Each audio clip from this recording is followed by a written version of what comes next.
Shalom. Hari Senin kita baru memperingati kemerdekaan Indonesia yang ke-75. Dirgahayu Republik Indonesia. Sekali merdeka, tetap merdeka selama hayat di kandung badan. Nah, saudara-saudara, kita pun orang Kristen itu lebih daripada itu, saudara. Karena dalam Yohanes 8 ayat 36, firman Tuhan berkata, jadi apabila anak itu memerdekakan kamu, kamu pun benar-benar merdeka. Haleluya! Saudara-saudara, kita berada di suatu negara yang di dalam Alkitab itu sudah dinubuatkan. Dalam kitab Yesaya 46 ayat 11 dikatakan, yang memanggil burung buas dari timur dan orang yang melaksanakan putusanku dari negeri yang jauh. Aku telah mengatakannya, maka aku hendak melangsungkannya. Aku telah merencanakannya, maka aku hendak melaksanakannya. Haleluya! Memang ayat ini, saudara, banyak dipertentangkan khususnya untuk gereja-gereja mainstream.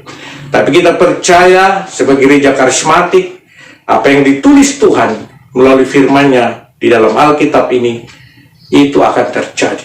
Dan negeri timur yang lambangnya burung buas dari timur itu adalah Indonesia.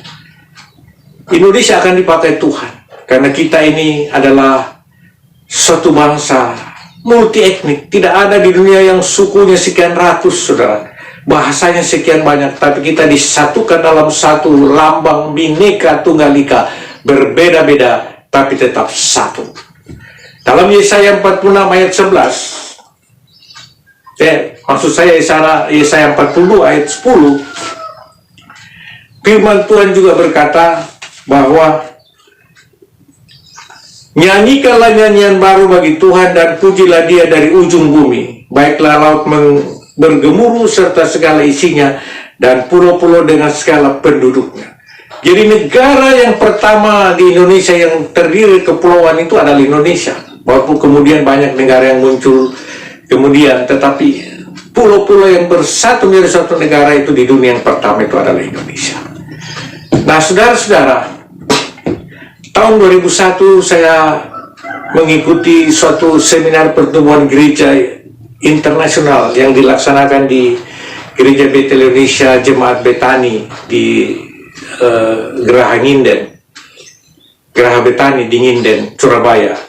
Ada dua hamba Tuhan yang terus saya pegang perkataan. Yang pertama itu adalah Pendeta David Choyonggi dari Korea Selatan, yang mengatakan bahwa dia melihat apa laporan dari para pendoanya.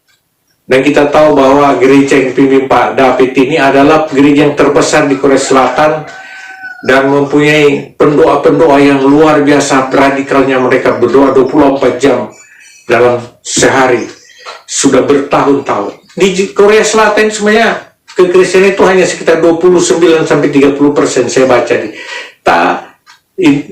di datanya. Tetapi Tuhan melawat Korea Selatan itu karena doa-doa orang-orang Kristen di sana. Dan mereka melihat bahwa kaki Dian itu diangkat, dibawa dari Korea Selatan ke Indonesia. Itu tahun 2001. Jadi kalau dari tahun 2001 sampai sekarang ini, Indonesia mengalami bermacam-macam persoalan karena untuk menggenapi firman Tuhan sesuai dengan Yoel 28 ayat 2 ayat 28 sampai 32. Nah, saudara-saudara, ada juga yang memanggil begini, kamu yang di Indonesia ini, negara Indonesia ini negara sulung dari Abraham, karena mayoritas penduduk yang beragama Islam dari keturunan Ismail. Nah, itu juga satu pertanda. Nah, kemudian Cindy Jacob itu banyak bernubuat. Nah, Cindy Jacob ini seorang yang punya karunia kenabian dari Amerika Serikat. Dia itu adalah presiden intercessor di dunia, presiden pendoa syafaat. Dan tahun 2020 ini dia mengatakan, selama COVID-19 ini, dia katakan pencurahan Roh Kudus terbesar yang terakhir yaitu Pentakosta ketiga itu dimulai dari Indonesia. Dan penginjilan itu berasal dari ke barat dan kembali ke Yerusalem. Dia mengatakan bahwa Indonesia ini akan mempunyai suatu sejarah yang besar di dalam kekristenan di dunia ini. Nah, saudara-saudara, saya percaya bahwa sejak tahun 2001 itu saya selalu kalau berdoa tanah saya kasih gini, Tuhan, Indonesia di tanganmu, Indonesia di hatimu. Nah saudara-saudara, mari terus kita berdoa untuk bangsa dan negara kita supaya terus apa yang Tuhan sudah tetapkan, putuskan itu pasti digenapi, dan kita ini terus di hadirat Tuhan karena kita ini adalah umat-umat Tuhan yang akan dipakai Tuhan dalam menyelesaikan amanat agung Tuhan Yesus. Selamat hari Minggu, selamat beribadah. Mari kita seperti Nuh yang setia kepada Tuhan. Haleluya. Haleluya. Shalom saudara. Luar biasa. Tuhan kita sungguh luar biasa. Walaupun saudara saat ini masih beribadah secara online, tapi kita percaya Tuhan tetap hadir dan menjamah saudara. Haleluya. Kita mau siapkan hati kita. Kita mau menyembah Tuhan dengan kesungguhan hati kita. Kita mau menyenangkan Tuhan. Sungguh besar kasih setia-Mu Tuhan dalam hidup kami. Oleh karena itu Bapa, inilah hidup kami. Kami memberikan yang terbaik. Kami memberi waktu kami bersama keluarga kami, seisi rumah kami, bersama-sama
yang di surga. Dikuduskanlah namamu, datanglah kerajaanmu, jadilah kehendakmu di bumi seperti di surga. Berikanlah kami pada hari ini makanan kami yang secukupnya, dan ampunilah kami akan kesalahan kami, seperti kami juga mengampuni orang yang bersalah kepada kami. Dan janganlah membawa kami ke dalam pencobaan, tetapi lepaskanlah kami daripada yang jahat, karena Engkau punya kerajaan dan kuasa dan kemuliaan sampai selama-lamanya. Mari saudara yang siap bersukacita, bersorak-sorai, kita sama-sama katakan amin. Haleluya. Saudara bersukacita, amin. Mari saudara, saya untuk bangkit berdiri, sama-sama kita naikkan pujian. Hari ini harinya Tuhan. Kita mau bersukacita sebab hari ini Tuhan ciptakan untuk sama-sama kita memuji menyembah Tuhan. Haleluya.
Sukacita di setiap rumah-rumah dan saudara diberkati. Haleluya.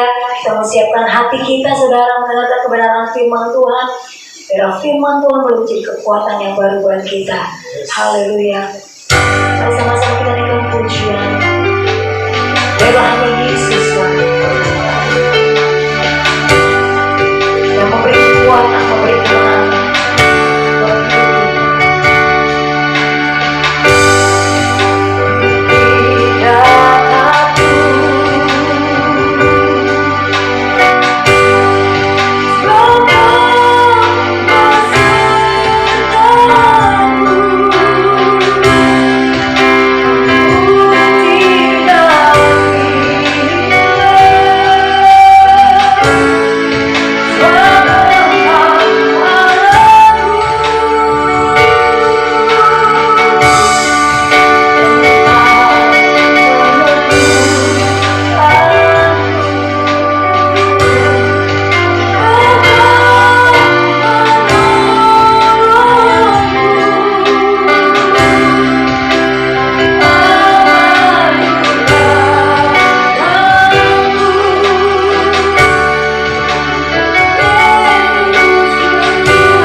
sebentar kami akan mendengarkan firman-Mu. Urapi kami Tuhan, setiap kami yang mendengar Bapa, supaya kami boleh mengerti maksud Tuhan dalam hidup kami. Terlebih hamba-Mu yang akan menyampaikan isi hati Tuhan Yesus. Hamba-Mu tidak mengerti apa-apa, tapi hamba-Mu ini boleh mengerti Tuhan. Ketika Engkau memakai hamba-Mu Tuhan, ketika Engkau mengurapi hamba-Mu Tuhan, firman-Mu akan bekerja, memberkati setiap kami yang mendengarkan. Terima kasih Bapa. Berbicaralah Tuhan melalui hamba. Dalam nama Yesus Kristus, semua kita yang percaya, sama-sama kita katakan amin. Shalom saudaraku. Shalom. Puji nama Tuhan. Bulan Agustus kita full belajar dari kisah Nuh. Beberapa minggu sebelumnya saudara sudah mendengar dari hambanya Bapak Gembala kita, Bapak Tatang Karangan, melanjutkan dari Pak Anta dan Pak Richard. Hari ini saya akan meneruskan kisah Nabi Nuh dari Kejadian 8. Perikopnya adalah air bah surut. Saya akan bacakan bagi kita semua. Maka Allah mengingat Nuh dan segala binatang liar dan segala ternak yang bersama-sama dengan dia dalam bahtera itu. Dan Allah membuat angin berhembus melalui bumi sehingga air itu turun. Ditutuplah mata-mata air dari samudera raya serta tingkap-tingkap di langit, dan berhentilah hujan lebat dari langit. Dan makin surutlah air itu dari muka bumi. Demikianlah berkurang air itu sesudah 150 hari. Dalam bulan yang ke-7, pada hari yang ke-17 bulan itu, terkandaslah bahtera itu di pegunungan Ararat. Sampai bulan yang ke-10 makin berkuranglah air itu. Dalam bulan yang ke-10 pada tanggal 1 bulan itu, tampaklah puncak-puncak gunung. Sesudah lewat 40 hari, maka Nuh membuka tingkap yang dibuatnya pada bahtera itu. Lalu ia melepaskan seekor burung gagak, dan burung itu terbang pulang pergi, sampai air itu menjadi kering dari atas bumi. Kemudian dilepaskannya seekor burung merpati untuk melihat apakah air itu telah berkurang dari muka bumi. Tetapi burung merpati itu tidak mendapat tempat pertumpuan kakinya, dan pulanglah ia kembali mendapatkan Nuh ke dalam bahtera itu, karena di seluruh bumi masih ada air. Lalu Nuh mengulurkan tangannya, ditangkapnya burung itu, dan dibawanya masuk ke dalam bahtera. Lalu ia menunggu 7 hari lagi, kemudian melepaskan pula burung merpati itu dari bahtera. Menjelang waktu senja, pulanglah burung merpati itu mendapatkan Nuh, dan pada paruhnya dibawanya sehelai daun zaitun yang segar. Dari situlah diketahui Nuh bahwa air itu telah berkurang dari atas bumi. Selanjutnya ditunggunya pula 7 hari lagi, kemudian dilepaskannya burung merpati itu, tetapi burung itu tidak kembali lagi kepadanya. Dalam tahun ke-601, dalam bulan pertama pada tanggal 1 bulan itu, sudah keringlah air itu dari atas bumi. Kemudian Nuh membuka tutup bahtera itu dan melihat-lihat, ternyata muka bumi sudah mulai kering. Dalam bulan kedua pada hari yang ke-27, itu bumi telah kering. Lalu berfirmanlah Allah kepada Nuh, keluarlah dari bahtera itu, engkau bersama-sama dengan istrimu serta anak-anakmu dan istri anak-anakmu, segala binatang yang bersama-sama dengan engkau, segala yang hidup, burung-burung, hewan, dan segala binatang melata yang merayap di bumi. Suruhlah keluar bersama-sama dengan engkau, supaya semua itu berkeriapan di bumi, serta berkembang biak dan bertambah banyak di bumi. Lalu keluarlah Nuh bersama-sama dengan anak-anaknya dan istrinya dan istri anak-anaknya, segala binatang liar, segala binatang melata, segala burung, semua yang bergerak di bumi, masing-masing menurut jenisnya, keluarlah juga dari bahtera itu. Lalu Nuh mendirikan mezbah bagi Tuhan. Dari segala binatang yang tidak haram, dari segala burung yang tidak haram, diambilnya lah beberapa ekor. Lalu ia persembahkan korban bakaran di atas mezbah itu. Ketika Tuhan mencium persembahan yang harum itu, Berfirmanlah Tuhan dalam hatinya, aku takkan mengutuk bumi ini lagi karena manusia, sekalipun yang ditimbulkan hatinya adalah jahat dari sejak kecilnya. Aku takkan membinasakan lagi segala yang hidup seperti yang telah kulakukan. Selama bumi masih ada, takkan berhenti-henti musim menabur dan menuai, dingin dan panas, kemarau dan hujan siang dan malam. Demikian firman Tuhan. Saudara, kita belajar dari kisah air bah yang surut ini. Sebenarnya banyak sekali pelajaran yang boleh kita ambil dari kisah Nuh ini. Saya mau kutip dulu dari Kejadian 8 ayat 11 tadi. Menjelang waktu senja, pulanglah burung merpati itu mendapatkan Nuh, dan pada parungnya dibawanya sehelai daun zaitun yang segar.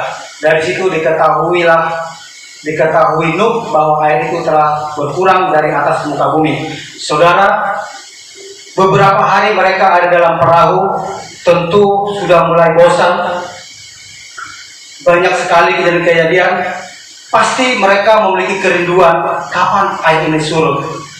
Nuh melepaskan burung untuk mengetahui apakah air bah itu sudah surut.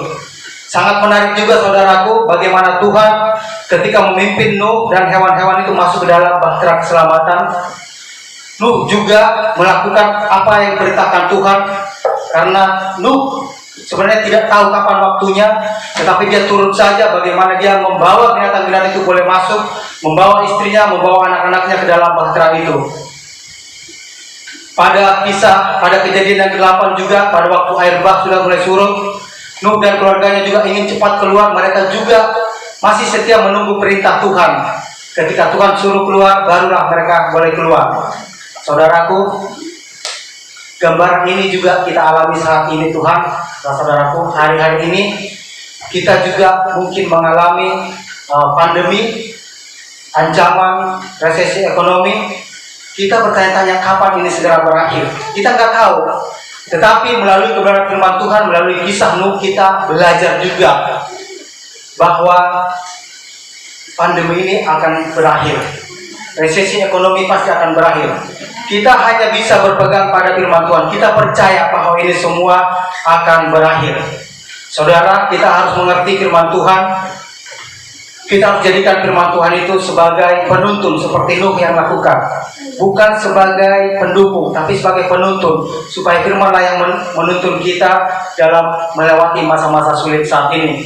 Di Injil Yohanes ayat 14 ayat 26, saudara boleh baca. Tuhan Yesus berkata, tetapi penghibur yaitu Roh Kudus yang akan diutus oleh Bapa dalam namaku, Dialah yang akan mengajarkan segala sesuatu kepadamu dan akan mengingatkan kamu akan semua yang telah kukatakan kepadamu. Dialah yang akan mengajarkan segala sesuatu. Jadi kita tunggu apa yang Tuhan ajarkan kepada kita. Jangan kita bertindak sendiri. Kita tunggu apa yang Tuhan mau. Pasti rencana Tuhan adalah baik. Tuhan memberikan kita kitab dan Roh Kudus. Artinya kita harus taat pada firman-Nya. Kita tak akan membuat sesuatu hal yang mendahului kehendak Tuhan, tapi kita tunggu apa mau Tuhan. Kita mungkin saja bimbang dan ragu, tetapi kita harus ambil waktu supaya kita bisa merenungkan firman Tuhan, memohon kekuatannya supaya kita dapat melewati masa-masa sulit. Saudara terkasih, kisah Nuh, kalau boleh saya ceritakan pengalaman saya ketika sekolah minggu. Nuh adalah karakter yang saya sukai dalam Alkitab karena ada binatang-binatangnya. Saya sangat senang sekali bagaimana kisah-kisah binatang ini boleh dibawa Nuh ke dalam bahtera. Mereka itu berpasang-pasangan. Ini mengajarkan kita juga bahwa ketika kita ada dalam kehidupan pelayanan, dalam kehidupan rohani kita juga harus berpasang-pasangan. Artinya kita memiliki teman. Kita nggak boleh sendiri, supaya kita ada saling menguatkan dengan teman. Saudara, jangan sendirian. Suami istri kalau ada yang harus melayani bersama-sama. Itu juga pelajaran dari Nuh.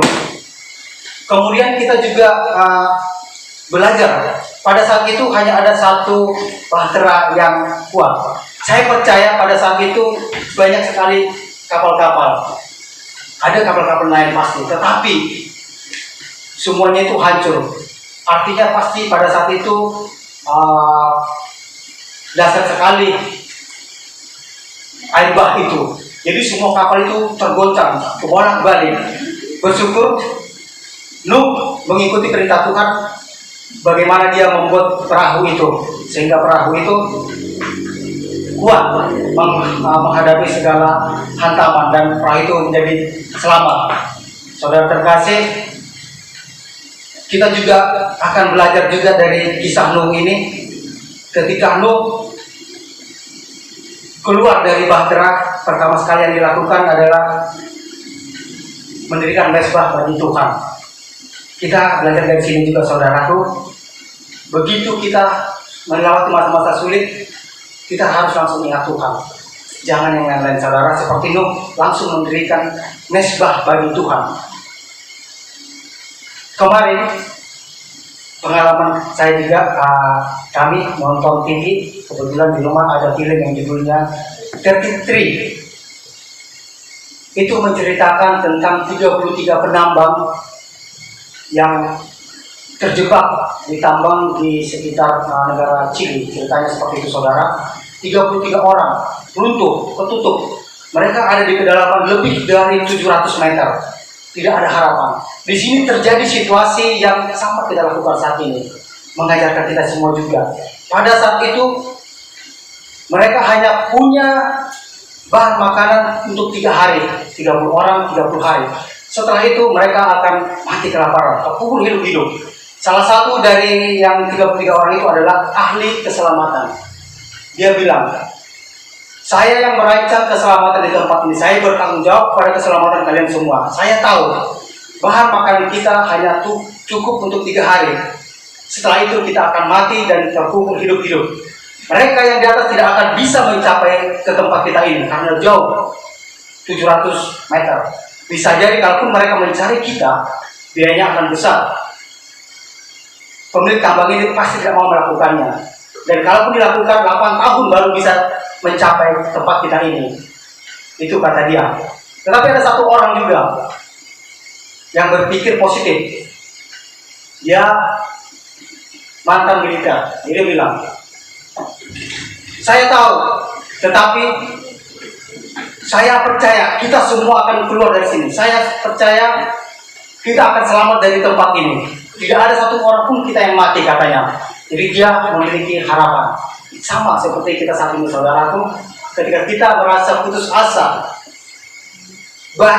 air bah menutupi, kita kehilangan harapan.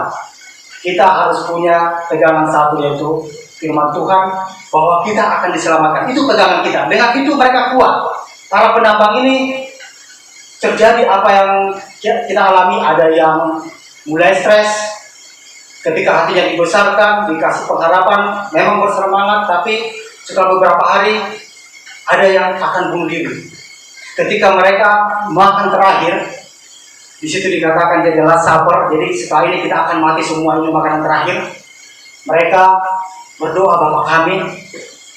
Jadi itu pelajaran juga. Doa itu memang sangat berkuasa. Doa Bapa kami, berikanlah kami pada hari ini makanan kami yang secukupnya. Dan ampunilah kami akan kesalahan kami, seperti kami juga mengampuni orang bersalah pada kami. Mereka kuat semua. Mereka kuat. Akhirnya 3 hari habis bahan makanan. Setelah 16 hari, ternyata orang yang di atas itu dibor sampai ke bawah. Mereka ditemukan. Lubang yang sempit, kedalaman 700 meter, mereka bisa ada harapan. Kemudian melalui itu, akhirnya mereka diselamatkan, dikasih bahan makanan, dan mereka akhirnya bisa keluar dari situ setelah 6 bulan. Jadi, saudara terkasih, dari sini juga kita belajar dalam hidup kita, bahwa meskipun situasinya sulit, kalau kita memiliki pengharapan seperti Nuh, berharap pada Tuhan, tidak mengandalkan pikiran kita mengandalkan firman Tuhan yang menuntut kita pasti selamat. Kita pasti keluar dari masa pandemi. Usaha-usaha sudah dilakukan, kita mendengar ada vaksin-vaksin sudah ditemukan, kita pasti akan melewati pandemi ini. Resesi ekonomi juga kita akan lewati. Mungkin saat ini hidup kita susah, tapi kita percaya Tuhan akan mencukupkan hidup kita. Amin saudaraku. Demikian firman Tuhan, kita boleh belajar dari kisah Nuh. Kiranya ini semua akan menjadi kekuatan dalam hidup kita. Kita berdoa. Bapa, terima kasih Tuhan untuk firman-Mu. Kami boleh belajar bagaimana Nuh selamat dari bah. Kami percaya Tuhan, jika saat ini ada bah pandemi corona, ada bah resesi ekonomi, kami percaya ketika kami berpegang teguh kepada Engkau, kami semua akan diselamatkan. Meskipun terlihat sulit, ketika kami berpengharapan kepada Engkau, Tuhan Yesus, kami percaya kami mampu melewati semua. Terima kasih Bapa. Biarlah firman-Mu ini Tuhan mengurapi setiap kami yang mendengar. Kami yang mendengar, kami melakukannya dalam hidup kami, dan hidup kami akan diberkati. Terpujilah Engkau. Dalam nama Yesus Kristus kami berdoa dan mengucap syukur. Haleluya. Amin. Haleluya, kita berharap firman Tuhan. Dan sebelum kita menyelesaikan ibadah kita mau siap menaikkan pujian. Tuhan Kau sempurna.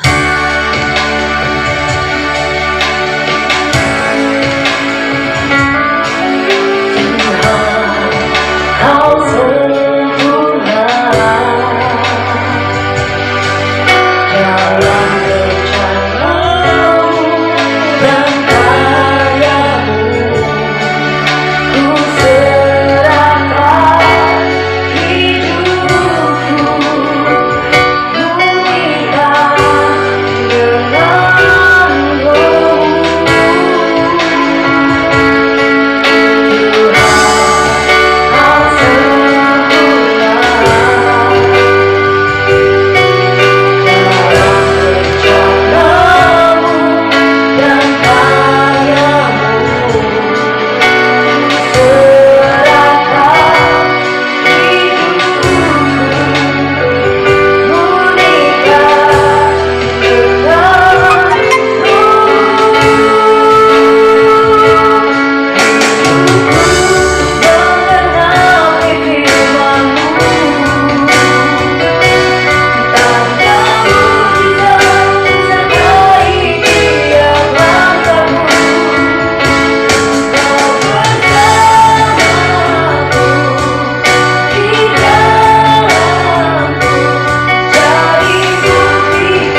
Kembali kami menaikkan syukur kami Tuhan. Sungguh Engkau baik, Engkau dahsyat, Engkau luar biasa.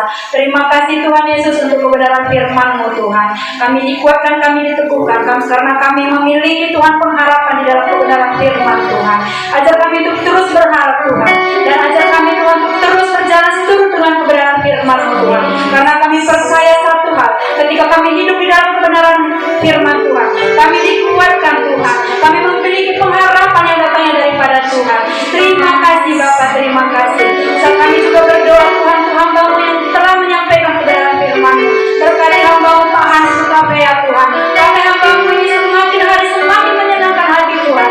Pakai dia Tuhan semakin hari semakin indah di hadapan Tuhan. Berkati keluarganya Tuhan. Berkati istri anak-anaknya, berkati pekerjaannya.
Bapa. Kami juga berdoa untuk semua pelayan-pelayan yang mengambil bagian Tuhan. Berkati mereka Tuhan Yesus.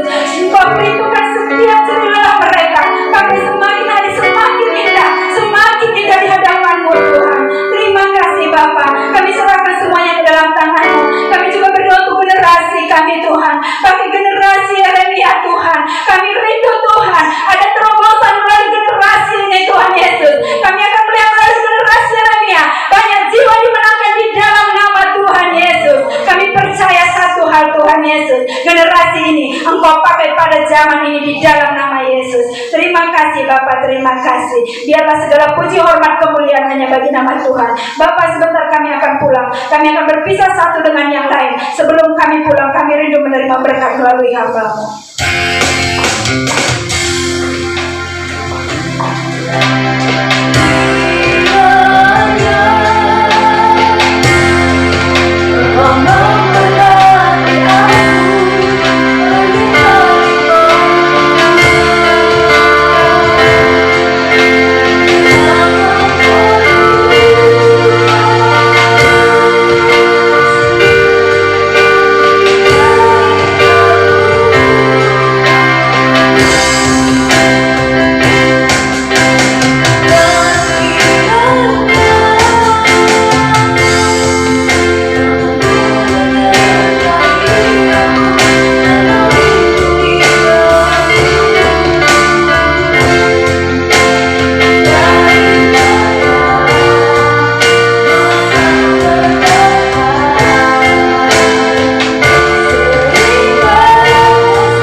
Jemaat yang dikasihi Tuhan, sebelum kita mengakhiri ibadah online ini, terimalah berkat dari Allah Bapa. Berkat anugerah, kasih karunia dan damai sejahtera di Bapa turun atasmu melalui putranya Yesus Kristus Tuhan. Dan persekutuan yang manis dengan Allah Roh Kudus senantiasa menyertai, memberkati engkau dalam segala hal, sampai kedatangan Tuhan Yesus menjemput kita di awan-awan yang permai. Yang sudah terima berkat Tuhan dan percaya, sama-sama katakan amin.